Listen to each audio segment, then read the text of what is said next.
think it went live before I counted down. Hi, everybody. Welcome to Your Creative Journey Live. I am Kevin Gregg. I'm Paul Carganilla. Let's introduce the other ladies. Dari, you go first. My name's Dari. Hi. Hey.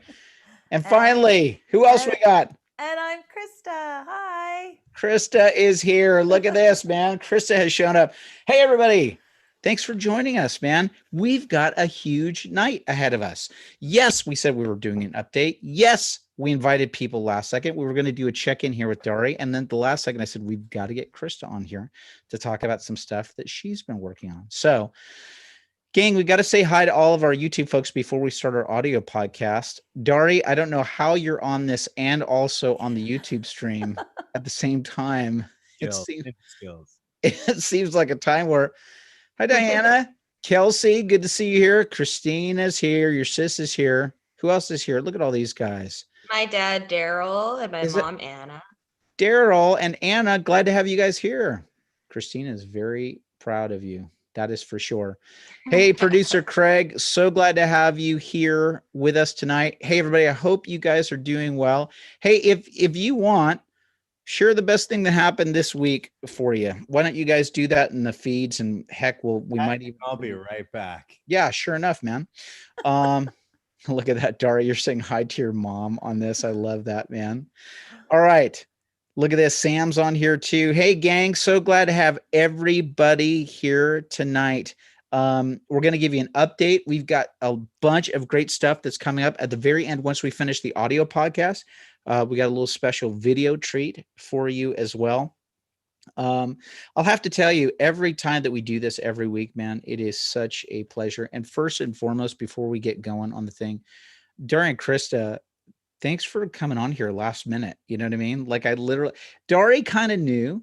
Dari knew that this was happening, but then I just gave a quick shout out to Krista. She was like on it like that. How are you feeling, Krista? Are you okay? I'm good. Yeah. Have you done these things before? Have you done these things before with Polly on the live YouTube stuff? I have not. I'm incredibly impressed with all of this. Again, I say it every single week, this family that you guys have created, launching from the Polly picnics and from the movie things and everything like that. It's incredibly, incredibly proud of you. Even Matt's on here, Krista. Of course he is. He's right there.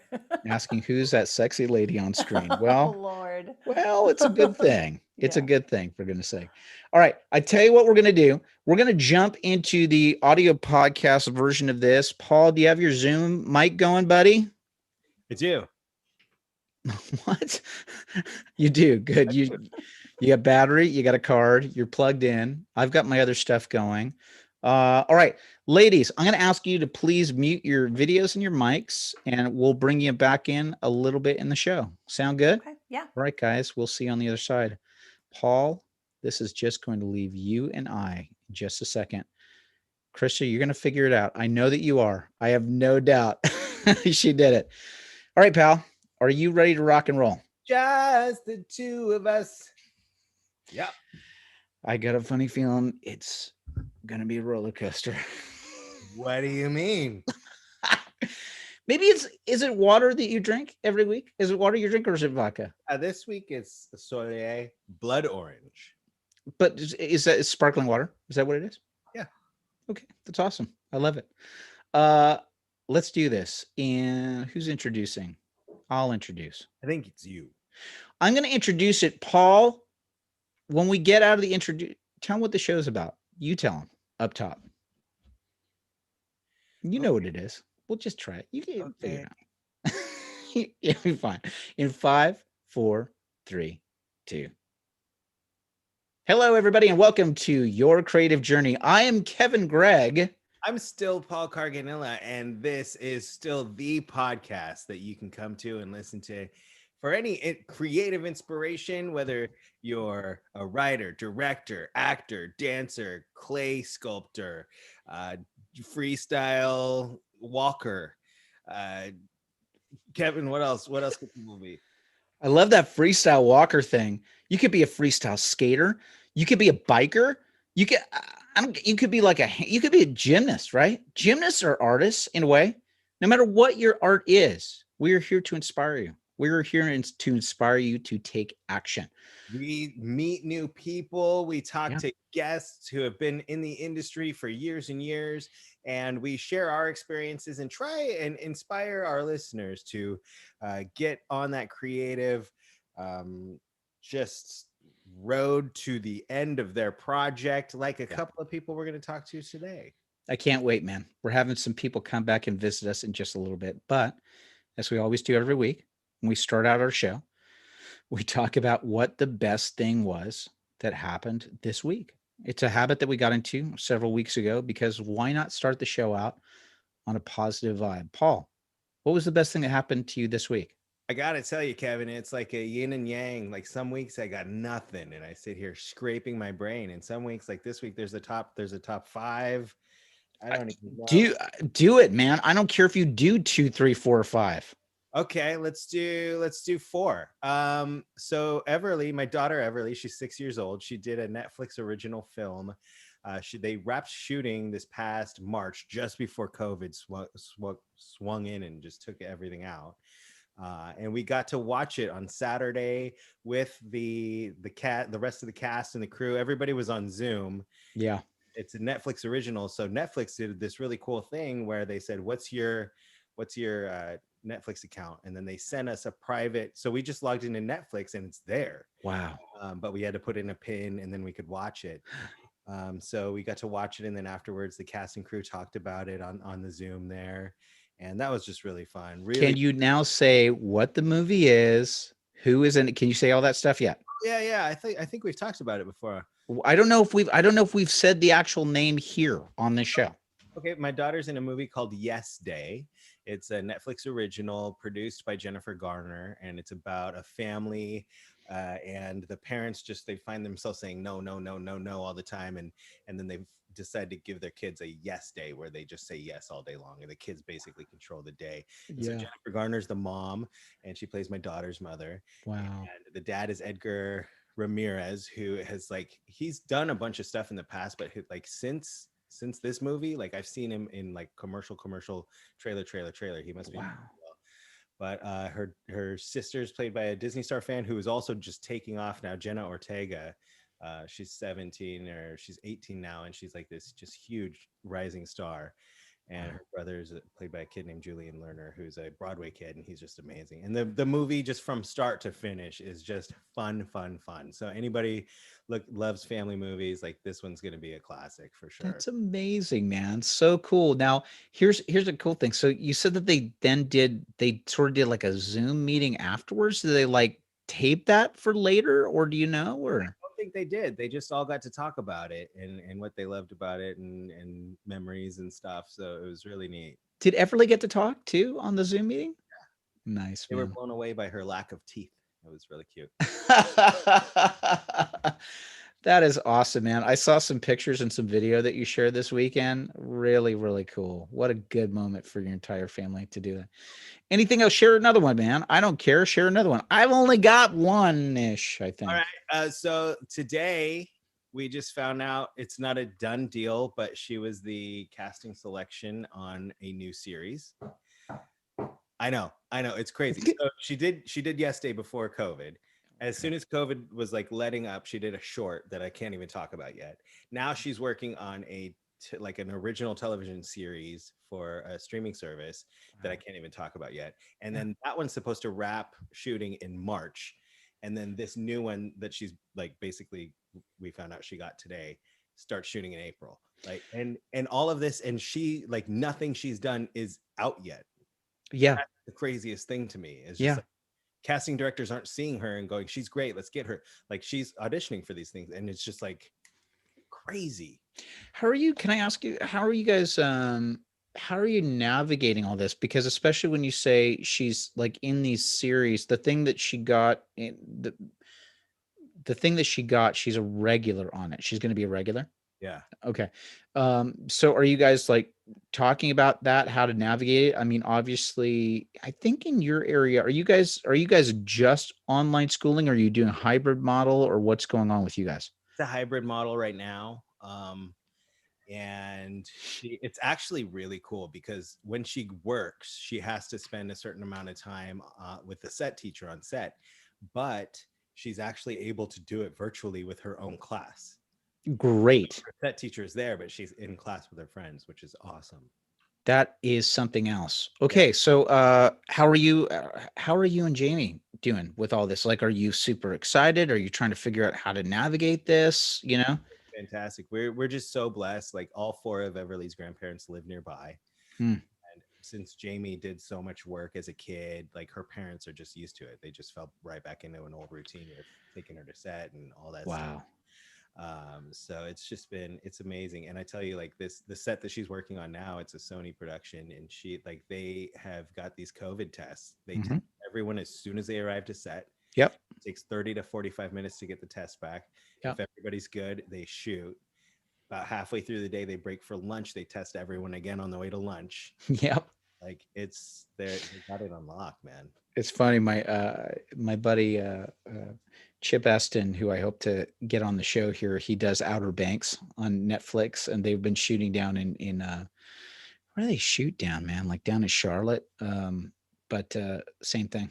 Like, you know, it's just like doing these instant tests and stuff. And it's like, cool, man. Hope's on the way, right? Like if we get these tests down and all this other stuff, it's like great. Keep work. And the fact that all of this work has come during this season for your kid, it's crazy. And that's one thing we're worried about too. That's the one thing we're like, so this new show we found out about today shoots in Pittsburgh. And so she would be in Pittsburgh from like April, May, June through the end of June, I believe. Mhm. And so we're just like, okay, so if one of the grandparents goes with her and basically lives with her in Pittsburgh, we could come out on the weekend. But if it's still like COVID, like they've got all the travel restrictions between states, would we have to stay there? Like, would we even be, because like we can't, she's 6 years old. I can't go like 2 or 3 months without seeing her. No, totally not. I Yeah. get it. Hey man, peace for you on that. Like how this is supposed to work out, it's going to work out. And the fact is that your daughter's digging it. She's surrounded by a family that absolutely is loving her, supporting her, has her back. It's huge, dude. It's huge what this could mean for your family all around, you know? So It's just so much fun watching. I was telling Jamie earlier today, like this, and I've mentioned it on the show before. I banged my head against the wall for 15 years trying to get just the smallest role in a movie, and now she's just like bang, bang, bang, bang, and it's the funnest. it's weird. It's like, go, girl, go. It's amazing, right? I have had this. I've had a version of this too. I saw it happen with my nephew Jake McLaughlin, who just like he just took off. Like he just took off and just getting stuff. It's interesting being on the other side. I'll be transparent. I've been exactly in your boots where it's like, obviously it's your daughter. So it's like, you're just so super happy for them. And, in the case with my nephew, it's like, awesome, go for it. But it is weird. Like there's a part of me where I know I had to kind of come to terms and take a big step back and go, you know what? This is his life, his career, the stuff that he's doing. There's just no comparison. And, it's just one of those things where you go, all right, go, go, go, go, fly, fly, fly. And part of it too is like, these are not roles I'm competing for. Like, I know, right? She's not taking anything from me. Like, I know.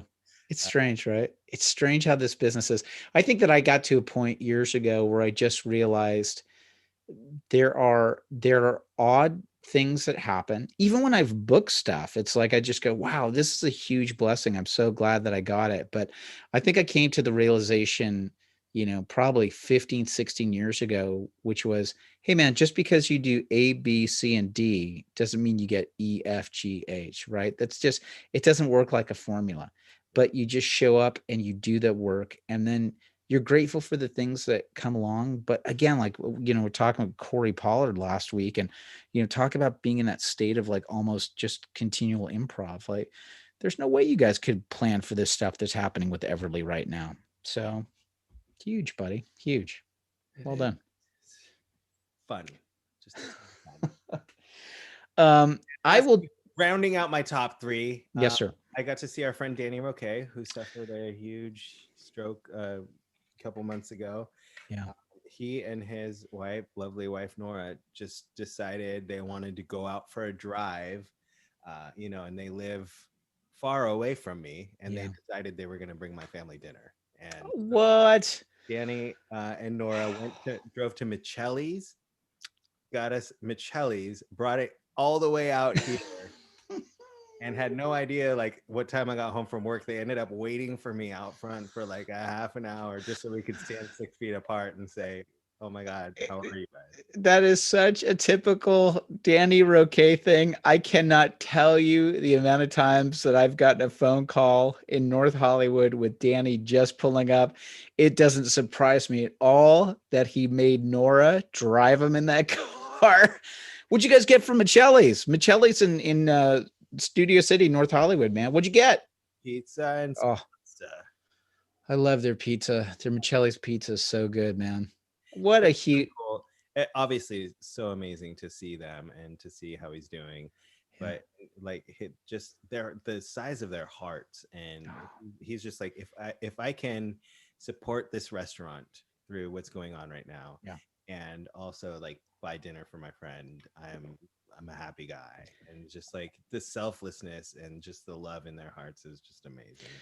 He's such a good dude. I just talked to him a few weeks ago, and he's that same guy. Here's a guy who is literally, he's had some curveballs thrown to him, in the last couple of years. I don't think he's going to mind me sharing this, but his brother who was 11 months older than him suddenly passed away, last year. And it was a super shock. And then Danny's taking care of the stuff that's going on with his heart. And then all of a sudden that leads to, a stroke. And Danny is one of the most active guys that I know. Like he goes when we were working together down at Disney. I mean, when he got onto a food program or an exercise program, he's like a beast, right?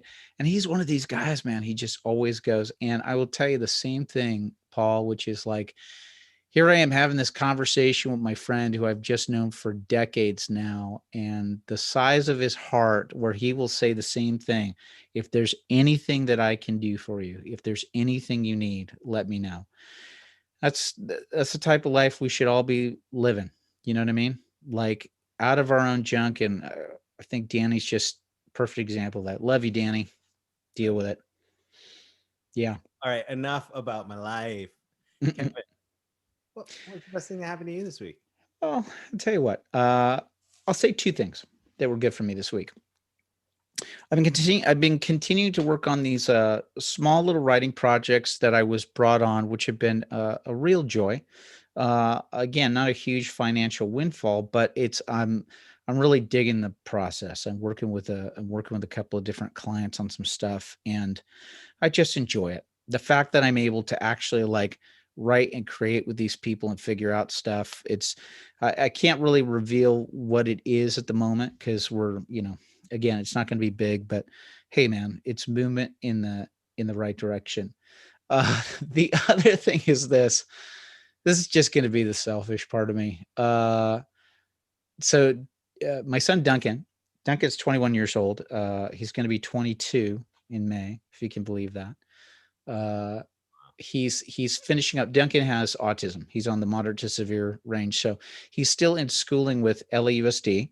So it's very challenging when you've got a student with special education, especially in this environment, right?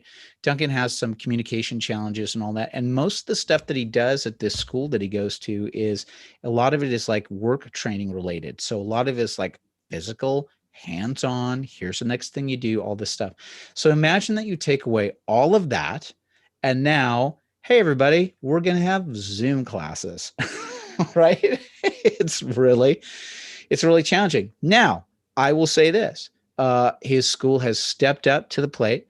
The teachers and aides that are working with him are phenomenal, super happy. Particularly, I have to give a shout out to his one-on-one aide, Kathy Munoz, who is outstanding. She's literally just a behavioralist aide that works with him. But even the short time that she has with him, she might as well be in the room. She is that amazing and committed to him. He just lights up. here's the challenge that happens. I'm going to say something now which many parents may identify with. And I'm dealing with this with a 21-year-old man that's got some challenges, right? And you may have experienced this with Everly or whatever, but with certain kids with certain challenges or attention spans or whatever, it's not like you can plop them right down in front of the screen and say, cool, we'll see you later, right? We literally, myself or Kate, have to log the time to like be there with him. So we got to be there with him, guide him, do all this stuff as we're doing it. It's literally about 17 hours a week that is gone, right? It's 17 hours a week that you're going, yep, I am the extra aide in the class, or Kate is the extra aide in the class. When we're recording this right now, it is Thanksgiving week, and we've got the week off of Zoom classes. So that is a wonderful thing. Is what I am super grateful for. No disparagement towards the team or the teachers. And again, can't wait for these kids to be able to like be back and to do whatever version of it is that they're going to do. I'm just grateful that I've got 17 and a half hours back this week, you know? So that's the deal. Hey man, speaking of being grateful for people, Paul, you're going to get to help me out with this because there's a part of this that you don't know that's been going off on the side. Several weeks ago on the show, we had our first call-in guest on the show. That call-in guest was Dari Mills. Dari, come on off of mute and unmute your video. I want you to join Paul and I right now as we're coming on the show. Here she is, everybody. Dari is with us. Hey, Dari. Now you get to put a face with a voice. Hi, Dari. How are you? Hi, I'm doing well. How are you guys? Good. So glad to have you on. Hey, several weeks ago, we were having a show, and then out of the blue, and Dari is amazing. Like, she helps us behind the scene with Christina and Sam and Heather and you know, producer Craig, all these people that work and just help us and support us with the show. Dari and her sister do this as well with promoting stuff over on Audacity Network. And we had a moment where we had sort of a make 'em up show, and we asked if Dari would call in and talk to us about a project that she's been working on. Paul, Dari and I have actually, we've been meeting. We've met a couple of times to talk about her process. So guess what, Paul? I'm going to let you ask Dari some questions about how she is doing with her project. All right. So Dari Mills, born and raised. So your novel that had been, you know, you've been working on for years, you're a little stalled on. This guy over here has been talking to you about it. So what is happening with that? Since our meetings, it's been the story's been developing better and more. We first started like doing like 6 minutes a day. I would like dedicate time to writing each day for a certain amount of weeks. And so then we had a meeting about that after the 6 minutes per day. And it was just, I looked at my novel, you know, where you're writing, because sometimes it was just a page or whatever from the past. And the 6 minutes a day has really like made these chapters so much longer. And I was like, oh, and that's not even before you like go in and like re-edit and like, oh, I'm gonna add this or whatever. That was like just the beginning of doing the 6 minutes a day. And then it developed into 12 minutes a day, and it was more. So I'm like discovering these characters. So let me ask you, was there a first draft already in place, or were you kind of stuck somewhere in the middle? Well, a long time ago there was a first draft, and then I had to change it because I was in high school and they wanted to like wanted a story and then use camera angles and lighting. So like I was like, oh, I have a story already. So I added it, and then like I changed it all up, and then I submitted it, and then she never gave it back because it was like the final day of school. But then I found some of it back home, like on paper. And so a few years later than that, like I wrote more, and it's like I wrote here and there since then. Then I moved to California, and then I was like, all right, well, I have time. And then I would write, and then I would just stop. But now I've been writing more constantly and like dedicating, like, no, I need to do it for 6 minutes today. It's been an interesting journey for Dari with this, because here's something here is an idea that's literally been sticking around with her since high school, right? And so it's something that's just been kind of like hanging around with her. And it's quite challenging, right? Like at times you're looking at this, and we've been at a point with it, unpacking this story where, not to give too much away, but it sort of falls into like, there's science fiction and magical elements and, otherworldliness. And we've talked about this before. There's a lot of challenging world building that happens with this story. But it's actually been a very interesting concept to take these moments and to sort of slow down and to kind of unpack the structure with her, right? To see what this stuff has been. Can you talk a little bit about that, Dari? Because it is like we've got these larger ideas. How has that been for you, like unpacking that or breaking it down? And in some cases, I think it's even like tackling stuff that has been thoughts rolling around in your mind for a long time, but they've actually not gotten down on paper. What's that process been like for you? Yeah, I always have a lot of ideas in my head. Even like a few years ago, I was at a party and Paul was there, and I was talking to him about like, oh, I just have so many songs that just keep going on. And he was like, well, that means you just have a creative mind. You're always thinking. And I was like, oh. And so since then, that's always stuck with me since he said that. And so every time I have like a weird idea or a weird dream that has like so many creative elements, I either tell my sister and she's like, write it down. Or I just like write down notes, and then or I'll watch a movie or something, and I'm like, oh, that's a good aspect that I could use into my novel. And so I'd write it in my notes, like I have like, oh yeah, this background, I don't have that yet, I should create something into that.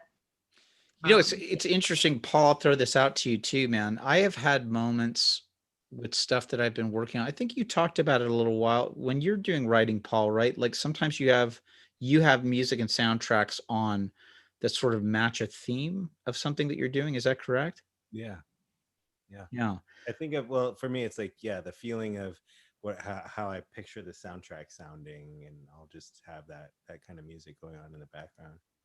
I've had moments where even the thing that you were just talking about, Dari, I think that, again, going back to an earlier episode of, like Steal Like an Artist, where there are times where you start thinking about films or movies or books or things that really affect you.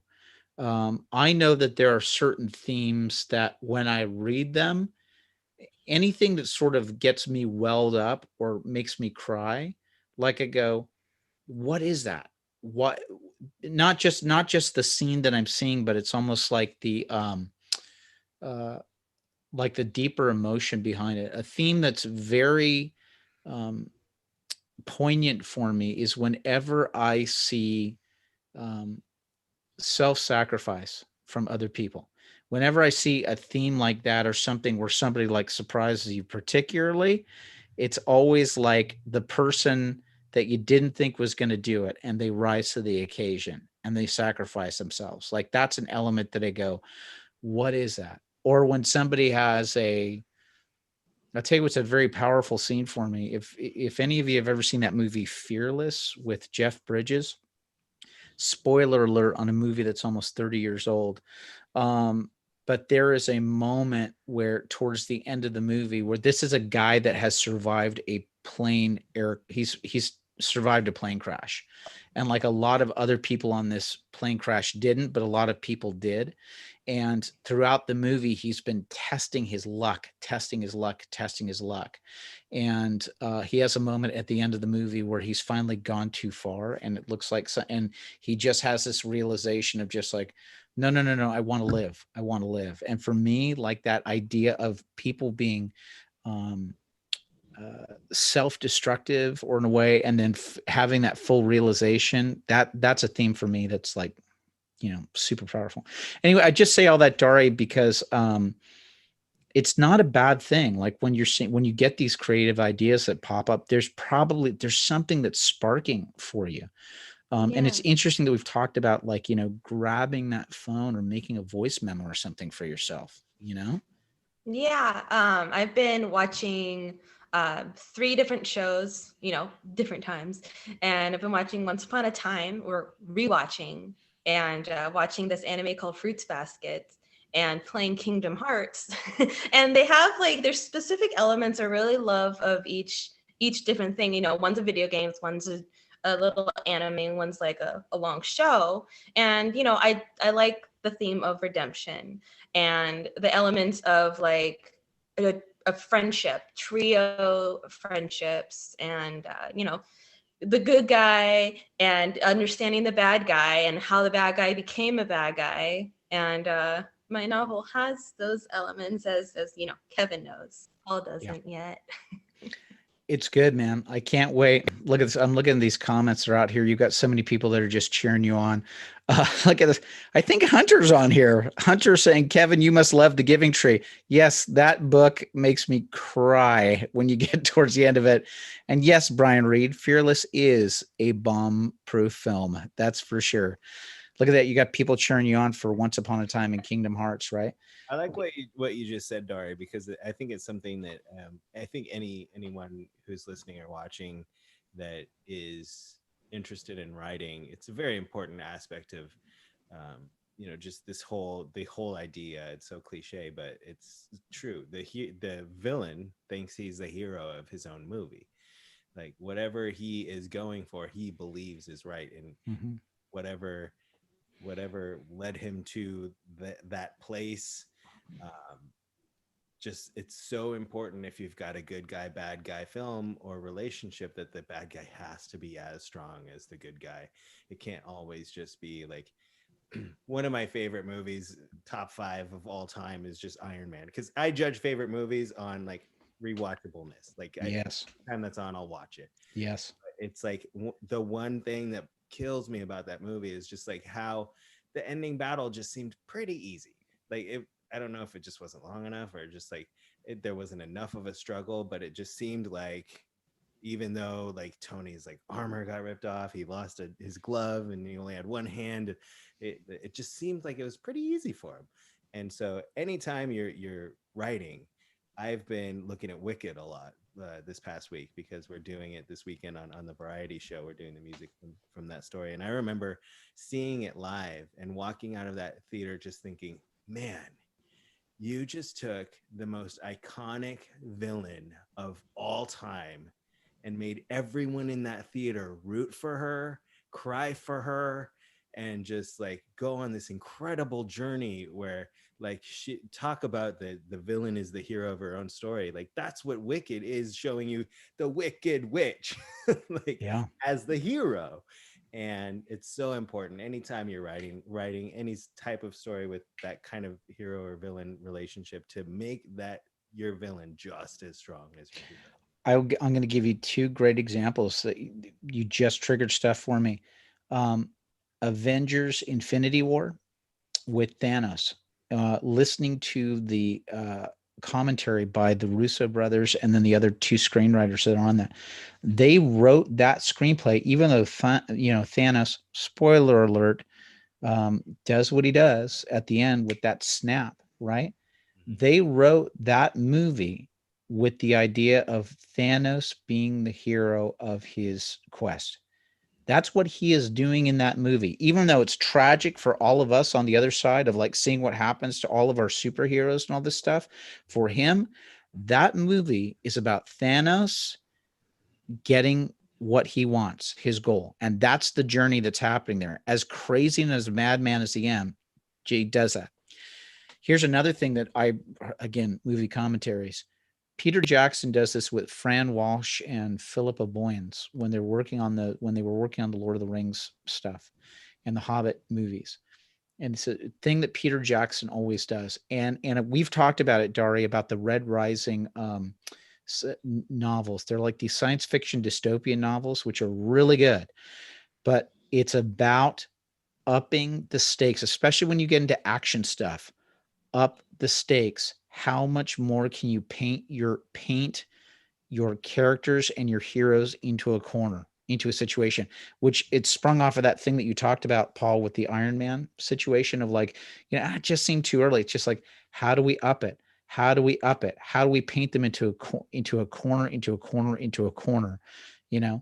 And anyway, it's good because it makes it interesting for your readers to follow. Look at this. Dari's taking notes. Look, I can tell. She's writing down notes like, I gotta put that stuff down. So look at that. Yeah, Chloe. Well, yeah, Thanos is a selfish, delusional power freak with some emotionally rooted justifications of his actions, which is what makes him compelling instead of two-dimensional. Absolutely. When you look at that movie, and think about that. I had to do this before when I would portray villains in certain plays or movies or stuff like that. I would get jammed up in the performance because I'd start hating the villain and then start realizing, no, man, the villain has totally they're justified. They see why they want to do what they want to do. So, Kevin, have you ever seen Closer? no, I have not. Is Jennifer Love Hewitt in that? No, Natalie Portman and Julia Roberts were the females in the movie. That's it. Right. What happened? Tell me. Spoiler alerts. Go for it. So it's a play with two men and two women, and it's about how it's a love square, but it's very mature. And I did it at Moore Park College, and the funniest thing happened in my experience was like I played the character Dan, who, if anybody has seen the movie, it was Jude Law's character. Mm-hmm. I thought I was the good guy from the minute I read the thing, right, auditioned and did the thing and then we started doing the show for audiences, and my friends, my family who would come see the show were like, you were the good guy was really good, the other actor in the play. And I was like, you thought he was the good guy? What? Right. Like I went through the whole rehearsal process just believing that my character in the story was. So then I started questioning myself and my own ethics, and I was just like, I thought I was, oh my gosh. But that's what it is. It's playing that point of view, and that's your job, not only as a performer, but that's also your job as an author. So Dari, just things to sort of shower and just to put in the back of your head, especially as you're writing this stuff, especially as you unpack some of the character discovery that we've been talking about lately. So what's the plan moving forward? You can tell them, Dari, not me. Let me get it, because I wrote notes.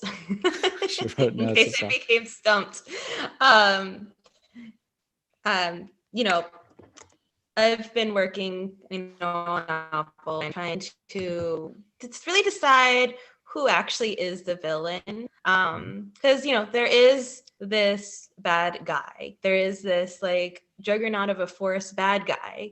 And then there's this little girl who grows up, who gets taken and grows up with the bad guy. I'm trying not to give anything away from my own story. Sure. I'll put the YouTube thing back on. I'm just trying to think of like all the stories and all the movies I've ever seen and books I've read. I remember it was 4th grade, and it was like reading time or whatever. We had time to read. So I went to look at the books, and I grabbed a book. There was like a whole like slew of books about the villain's tale of all the fairy tales. Mm-hmm. So I read Rumpelstiltskin's tale, and the one I really liked was The Big Bad Wolf's Tale. And it was the story on his point of view. And like, it was very funny because like, he didn't think he did anything wrong. And he had an excuse for everything he did. And like, why did he just wanted to talk to the 3 little pigs, and they were just like freaking out and like accusing him of the way he looks and of the way this. And there's different species in I'm saying a lot, I realize. That's okay. There's different species in the novel I'm writing, and one of the species is supposed to be no one knows. Like it's Sure. just like a legend, a lore in the world that the species doesn't exist. And then the bad guy is that species. And so just there's this whole slew that's gonna go on in the story. And I'm still working on an interview with one of the people Good. that have the guy we talked about, the person we talked about in the story. Awesome. And it's ever since that I've been developing more and more of like what's happening now with like the trio of the heroes. Mhm. And yeah. Great. Well, here's the thing. Continue on. Keep showing up every single day. Keep doing that exploration. You and I are going to keep meeting off the side, and I can't wait as we continue to develop this. So super proud of you. I just want to say this, Dari, more than anything else. Number one, thank you for jumping on all those weeks ago and talking about the project that you were doing. Congratulations to you for continually showing up. And I'm just grateful to see you just like diving in and exploring it. So I hope that you just keep going. And I hope that people that are listening to the show, like I hope that it sparks some ideas for you to do it. So Dari, you're an absolute rock star. We're meeting, I think, next week at some point. So we'll double check with that. Any last thoughts before we now don't go all the way off, because we'll bring you back on after the audio podcast if you'd like to stick around. Any last thoughts before you jump off? I do want to say thank you for letting me go on to the show as your caller, and thank you for like helping me get it all like sorted out to start writing. And I can't wait to share. I just want to like hand you what I have so far, and you, Paul, could read it. Just so I know if I'm like excited to read on the it right eventually. track. As soon as it's done, I'm excited to read it. Yeah, that's Paul's criteria. So go, great, finish it. Get the first draft done. Nah, I'm a advocate of that. Gotta get a first draft done. I Yeah. dig it. I just thank you. And the show itself has been inspirational because, like, everyone has their down points, everyone has their depression, and really, everything on Audacity, I'm like, oh, I can't wait till the show comes on. I even tell my new boss, who's my friend, who's my manager, I'm like, no, I can't do Saturday nights, or like, there's a show going on, I'm not working, I need to like watch this show, because you gotta like, through all this stuff, you gotta like find the things that are important to you. And this is important to me. Huge. So Well, thank you guys. thank you, Dari. We appreciate it. I'm going to have you mute your video, mute your audio, but really grateful to have you on, and we will talk to you soon. Dig her, man. She's awesome. Oh, and she's back, and she's gone. I didn't know you'd been meeting with her and helping her. That's great. Yeah, we've met a couple of times. Really proud of her. She's just she's absolutely killing it. And again, big shout out to all the people that are on this. I'm incredibly impressed every single week, man. These people that are showing up. I'm so glad Hunter's on here. What Hunter's talking about, what's he saying? Note to the big bad wolf. The good guy never calls you little girl. Anyway, Chloe's out there just thanking Dari for all that stuff. Susie Baker, glad to have you on here. Sal, glad to have you here. Charity, thank you so much for your comments. Hey, speaking about other people that we've been wanting to get on, Krista, unmute yourself. Come on, join us, will you? For goodness sake. Krista King is joining us. Unmute me, Matt. Unmute me. Matt, would you please unmute her video so that she can be on with us? I can hear her, but we're seeing she's great. She's been calling Matt off to the side, like saying, "Please." Speaking of seeing Danny Roque tonight. Oh, hello. Is that who he is? Is that Sir Van? Is that him? No. I just meant king, he's the king of technology. That's so funny. Krista, welcome.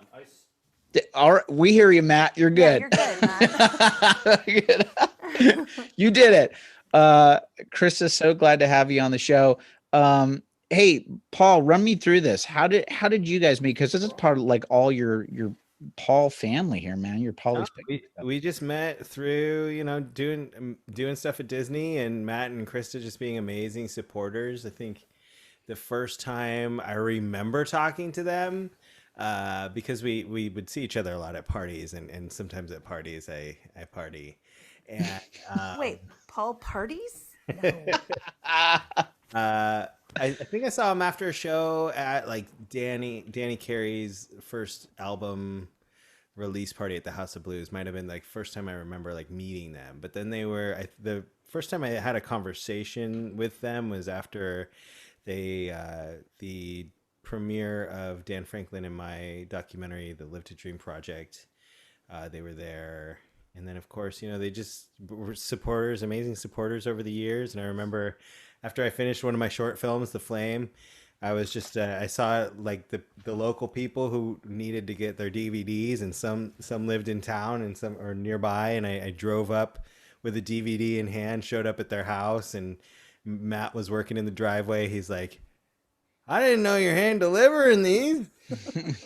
And I was just like, hey. And no, it's just that they've become over the years just part of our family, really. They're at every family event now, and just like it's Uncle Matt and Auntie Krista to the kids, and love it. Love the Kings. Fantastic. Yeah. Well, Krista, I'm so glad to have you on here. I've run into you occasionally at these things over the years, and but you came on my radar here, especially under this show, because people kept mentioning in the comments about the fact that you're working on stuff here. And we talked a little bit about it on the show. Talk to me about what's going on with you creatively, my friend.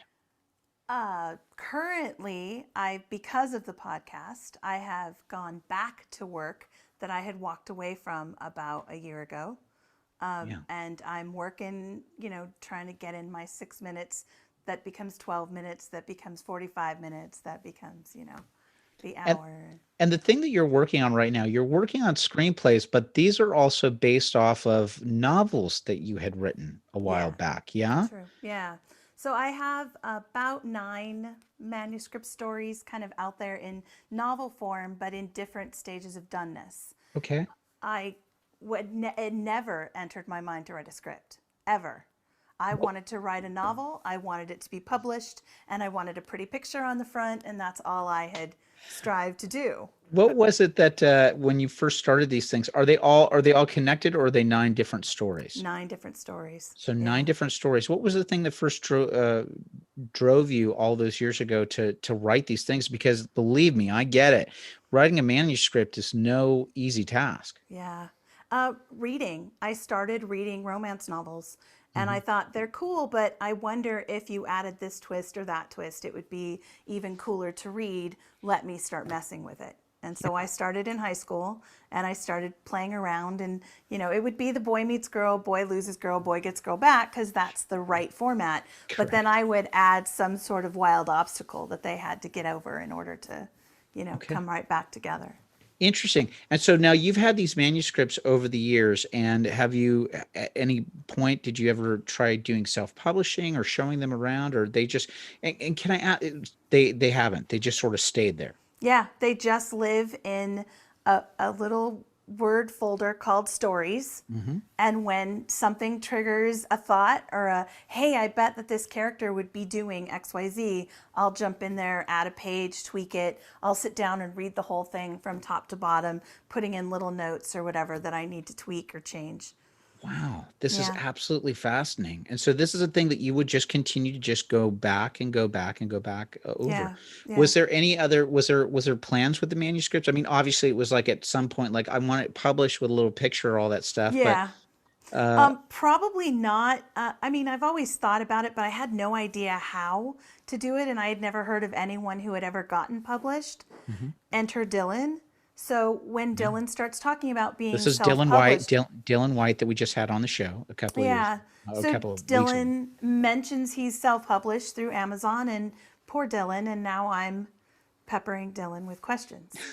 I mean, and rightfully so. Rightfully so, right? Because it is interesting. Isn't it interesting with part of the process when you see somebody else doing it and cracking it, you go, how did you do that? How did you do that? Can I learn how to do that? Yep. So I'm really proud of you with, I'm sure that he's not, I'm sure that he loves that you're asking him, you know? He's being patient, yes. Okay, so now we talked a little bit about this, but you helped out Paul on some film work. Yeah, I What happened? accidentally became part of Paul's crew. It You were wasn't were you voluntold? Was it? actually, I walked in the room and Paul said, "Hey, do you know how to use a computer?" Yeah. And I said, "Yeah." And he said, "Go in there. Here's this, here's all the hard drives, and here's your job." And that Wow. became my job. What was the job that you were doing for him? It was now officially called media manager. Paul. Yeah. So we were, we were on set, and memory cards don't last forever on set. Yeah. And when it's time to change out a memory card, we got to make sure that information is protected. Everything you just shot for the past hour. That's right. So they would take the media to Krista, who was entrusted with the 3 hard drives that she had to put Frightening. memory card on, because the hard drives would go home with different people. So that Sure. all secure. And so she became, that was just on, so for Haunted Man, I think I mentioned how we were going to have 2 crews shooting in the hotel the whole time. We warmed up by shooting some short films on one location, 2 crews the whole time. And this was just like our practice runs.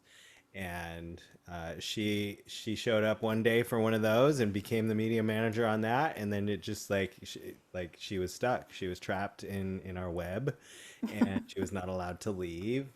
And I'm joking. She could have left anything. No, true. No, I wasn't. She wanted to be leave. there. She wanted to be there. I did.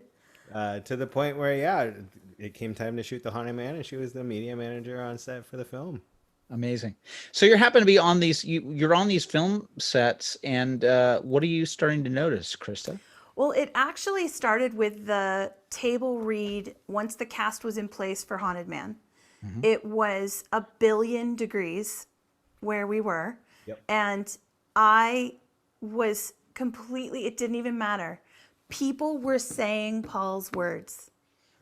And that's what hit me. I couldn't understand how Paul was even sitting still. How could he not be so excited that these people were saying his words? And then I was like, wait a second, people have probably been saying his words like for a long time. He's been writing forever. But the concept just became, I just had to figure out how to make it happen for me. So I did. I took one of my stories that was 8 chapters in, and I started writing. Let's back up. I started bothering Paul with about 30 million questions first. And then Paul said, hey, guess what? There are some books. Why don't you read those? So he loaned me some books, and I read the books and couldn't wait to finish the book so that I could start typing. Wow. Yeah. This is pretty amazing. How do you feel? How's the process going for you right now? Well, it was great. I wrote the first draft. Like Paul said, I don't think I've ever felt the way that I felt when that first draft was done. I knew it needed help. I knew there were changes that had to come, but I could have gotten on the roof and flown around the neighborhood. I felt like it's insane, that feeling of that tactile piece of, work that you've been working on, and there it is. Can my listeners please hear what she just said? That there's nothing better than the elation that happens when you finally do a pass on something, when you finally set out to do something and you have it done. Krista, that is such an important thing that you just said. Yeah. Huge, right? Mm-hmm. Wow. Yeah, and I wrote and I tweaked, and then I wrote and I tweaked, and I finally said, I can't keep tweaking. Somebody's got to read it. So I sent it out to 3 or 4 people, and I waited for feedback. Mm-hmm. And I got the technical feedback. Mm-hmm. I got from Paul, from Dari. I got some other feedback just for the genre that read romance, and that somebody told me that they were going to be late to work because they were at the last few pages and they couldn't not finish it before leaving to go to work. And that was, yet another high. That was just unbelievable to hear somebody say that the story had grabbed them so hard. So Outstanding. that was awesome. Yeah. Amazing. Where are you in the process with it right now? Are you in another draft of it? Have you decided to tackle another one of your books? Where are you? No, I've gone back to it again. The podcast kind of got me back looking at it. I actually had a table reading.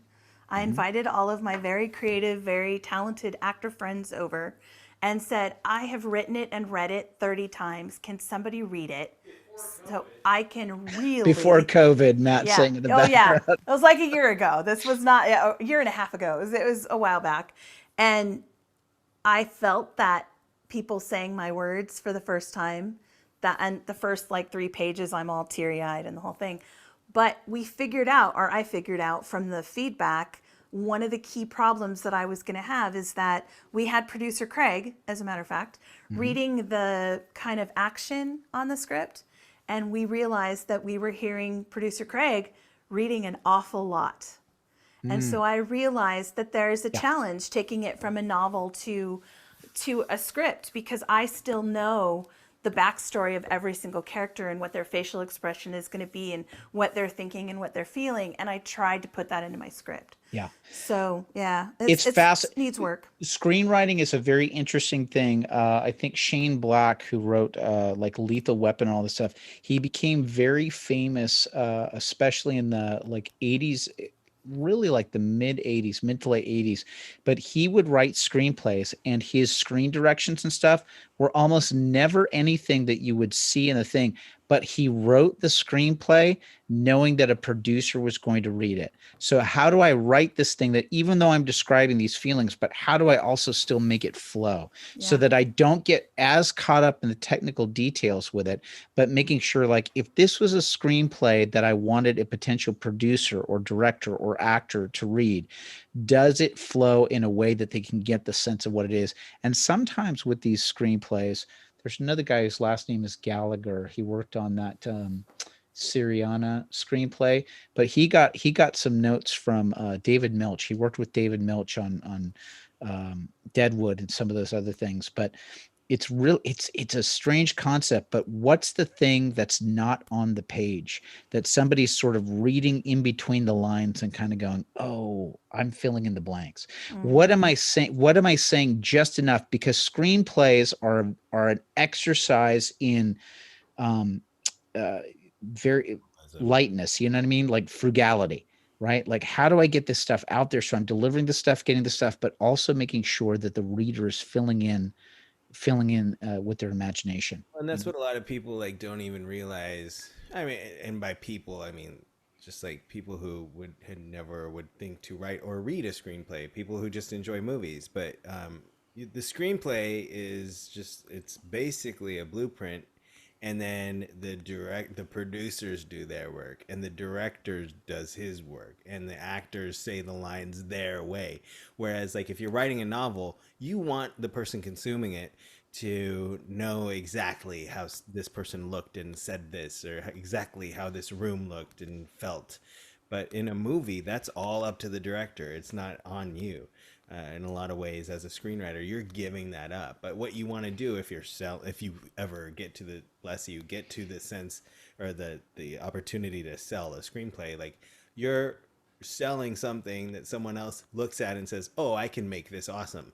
Not like this is already awesome, but like, I don't know if I'm saying that right. Yeah, it's true. I mean, I was thinking I'm writing exactly how they're going to use it. And I think I came to realize after the reading and after getting feedback from Paul and some additional feedback, I was like, oh, wait a second. I don't need to tell them. You know, I wasn't letting anybody read between the lines. I was filling in the lines. I was filling in the facial expressions. I was giving you back history. Right. I gave you little mini novels in between the dialogue. She walks 7 steps and then puts her hand on the doorknob and then turns it to the right as it opens slowly. Kevin, have you read it? What kind of feels like you've read it right now? I've got an exciting idea. I'm going to say this right now. I'm going to put it on the spot because I feel it. And Kristas is getting so nervous. Okay. All right. I don't know how we're going to do this, but we're going to offline this. Literally, we need to figure out how to take a scene from Krista's screenplay. We're going to figure out how to make this thing great. We're going to do like a Fast Times at Ridgemont High reading, like what they did. We need to do that on this show. We like literally, Johnny Carson used to do this on the Tonight Show like years ago. He used to, he would bring on acting students that were from different universities, and he would bring them on. If anybody that's old enough as I am to remember this, he used to do this where he would invite theater students from across the country, and they would come and they would perform theater scenes on the Tonight Show. Like I remember seeing like a two-person scene from Elephant Man where Johnny Carson would say, hey man, theater was a big part of and this week, every week, we're going to make sure that we showcase one of these college scenes. And he would do it on the Tonight Show. So here's the deal. Krista, I'm sorry, but you've been invited on the show, and we're about pushing boundaries and we're about showing people how to do this stuff. We've got to figure out a scene from your screenplay. We're going to massage it and figure out how to make it right. And then we're going to get a cast, and we're going to do like a 5-minute scene here on your creative journey. We're going to do a reader's version of it. What do you think, Paul? I think I just got butterflies in my tummy. Krista, what do you think, huh? Wow. Okay, we can do that. What are you doing? What just happened? Yeah. Would you please get that off of here? Oh my gosh. All right. I got excited. For our audio people, well, you just have to go to YouTube and see the video, I guess. All right. I don't know how we'll do this. We'll talk offline. This isn't something that has to happen right away. Tell you what, we're going to wait until we'll do it in January. I think that gives you enough time to get that stuff together. And literally, it'll be a 5-minute scene. And tell you what, Paul, you and I, Krista, will all offline. We'll figure out how to do it. We'll assemble a little cast together, and we'll do a little 5-minute read through on on your creative journey. Charity Swanson literally said, my eyes, after seeing your image, Paul. Okay, so for anybody who hasn't seen my web series Winners, my character was the model for a condom company, and that was one of the ads in the thing. Go watch Winners, the web series. I think I'm gonna have to take away your screen sharing privileges. You might have to. That was fun. I was like going, what is going on right now? So Krista, what do you think about that? I think that would be awesome. I think that's we'll something. Make it pretty, and then we'll do it. I think it's something that we can figure out. I think our YouTube gang is super excited about it. So there you go. Pretty awesome. Krista, continue doing it. We're going to talk about this. We're going to figure out how to bring it back so we can actually do it, because you know what?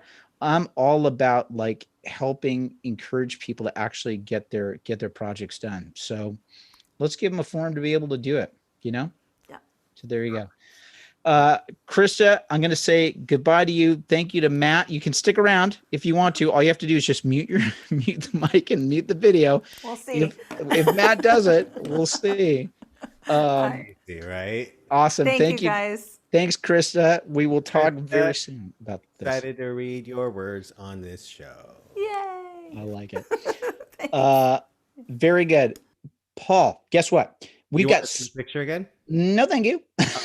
We are going to show some stuff in a little bit. I have an announcement to make for today. We're recording this now on November 24th, just before Thanksgiving. So happy Thanksgiving to everybody. That's coming up this week. If you're listening to the audio podcast, this is probably dropped on November 30th, I think. Monday, November 30th. Yes, Guess what's happening next week, Tuesday, December 1st, Paul? I'm going to jar your brain if you haven't remembered. New month. It is a new month, but you know what we're going to do next week on the show? Talk about highlighting and showcasing people that have been on here. It's actually one of our first return guests. We've had Dari now. Dari is a return guest, but we're bringing back somebody else next week. We're bringing back Kenny Landman next week. What? Yes, because Kenny Landman's coming back, because next week, Tuesday, December 1st, we're doing something pretty fancy. Let me pull this up for a second. can I pull this up? It's not going to be as elegant as your screen share. Next week. Oh, hey, Chris is back. Hey, how's it going? Hold it up. Thanks. Here's what we're going to be doing next week. Next week, we are having the premiere for this Dating Under Quarantine. Oh my God. That's the short he made that we talked about when he was on the show. That is the short that he made, and he's going to be coming on with the cast and crew. They're going to be coming on. We're going to have a whole bunch of them here. We're basically going to be doing a live premiere of the short film for them. So what do you think about that, man? What? Yes, we're going to see how that goes, because that might open the door for some other things. But also, Absolutely. I'm excited to. I saw his film. I know they were still like tweaking and stuff. Correct. I can't wait to see it again, see the new version, and meet the cast and crew. That's awesome. It's going to be awesome. We're going to have Kenny here. I think John Eden's going to be joining us. I think RC is going to be joining us as well. Wow. We're going to have a ton of people. So what we're going to do next week is we're going to have sort of like an intro for it. In the middle of the show, we're going to actually show the film. We'll let our audio podcast people know where to go for it. Then afterwards, we're going to come back and we're going to talk about we're going to talk to some of the cast and crew about what it was like creating this short film during quarantine. So don't miss that. That's happening next week. Tuesday, December 1st, live at 8 p.m. We're going to be doing the live premiere of the Dating Under Quarantine short film. So what do you think of that? That's awesome. Paul, I had a lovely time tonight. That's all I can tell you. It's nice, having amazing, brilliant, and super interesting guests is what we love to do, and pick their brain about like all the successes they've had in the industry. But what also blows my mind is the amazing, brilliant, and super interesting guests we have just or that are people that are listening to the show. And we started this show because everyone's on their very own creative journey. Everyone's in a different spot in their whatever. I think Susie said in chat, like, I'm not doing anything like writing a novel, but I'm starting my own business. And this is helping me get inspired to get to the next milestone in that I could be horribly misquoting her, but like that's what we're here to do. And we've said from the very beginning, as long as like this show inspires one person to like finish something that they can be super proud of and build on, I'm happy. So cool. It's been awesome, Paul. Like really to see these guys that have been showing up every week. A testament again to you and to all of these people that have just created this family, this tribe, so that you can explore this stuff. And like Susie was talking about, this creativity that we have, it just isn't limited to the arts. It can expand into all areas of life. And I just think it's so super, super important. So do us a favor. If you enjoyed the show tonight, if this is your first time visiting us on YouTube, do us a favor, like and subscribe for Vaudacity Network, so you can find out when the next Your Creative Journey lives are happening. And also you can find out about all the awesome shows that are on Vaudacity Network. What do we got coming up this week, buddy? Well, this Thursday, Thanksgiving, we have a Thanksgiving meal to get full up on in your belly, and then a Hunter's Acoustic Cabin Love Cast to get full up on in your ear holes and in your heart. Hunter Ackerman's acoustic hour of live music is Thursday night. I believe it's 7:30, and then Friday night is our improv show, 8:00 as normal. I get to play this week. I'm super excited. The Vaudacity improv players present the suggestion box at 8 p.m. on Friday, and then Saturday night, the cast of our variety show is doing Wicked, so be sure to join us. We're actually doing a jukebox hour for people. Cast members are going to sing songs that were popular when they were in school, like the girls are in Wicked, from 6 to 7, and then starting at 7:30, we're doing Wicked. So join us here on the program. It's going to be epic fun. Outstanding. If you're listening on the audio podcast, you can always go to vaudacitynetwork.com. You'll pull up the YouTube channel, and any of those that you missed live, don't worry about it. They will be in the playlist. Hey, if you've enjoyed the audio podcast, please share this with anyone that you know. And the best way that you can help us out is by going over to Apple Podcasts, leaving us a positive review. And if you leave us a positive review, we will read it on the show. Just like other people that have done it in the past. Oh. Here's where we're at. We're sort of at a point, and you know what? Maybe this is a call to all of our people that are watching this on YouTube right now. I think we've done some amazing stuff. If you guys can really do us the favor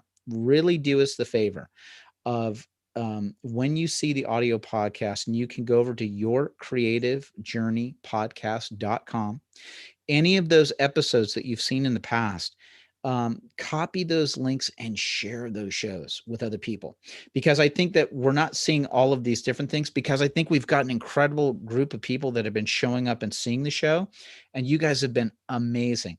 Another way that you can help us, copy and paste and share those links so that it gets out to a broader audience. I think we've got to continue to do this, not just with anything that we do. It's about just sharing that information. And we know that there's other people out there that might feel lonely, don't know what to do, maybe feel lost on a project that they've been working on.